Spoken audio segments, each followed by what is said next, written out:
In the bustling chaos of life, unexpected kindness can leave an indelible mark.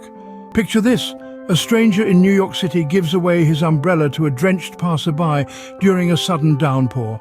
Over in London, a commuter gifts his last train ticket to a tourist who lost her wallet. An act of kindness, simple yet profound. On the sunburnt streets of Sydney, a jogger offers his water bottle to a parched construction worker. A small gesture, a massive impact. And in the serene wilderness of Canada, a hiker shares his lunch with a fellow adventurer who ran out of provisions. A shared meal, a shared moment.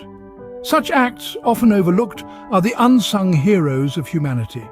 They remind us that kindness is a universal language resonating across cultures, continents, and hearts. Surprising acts of kindness by strangers, a testament to the human spirit.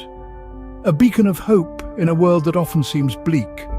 Remember, it's the smallest gestures that make the biggest difference. Looping back to New York, let's pass that umbrella, shall we?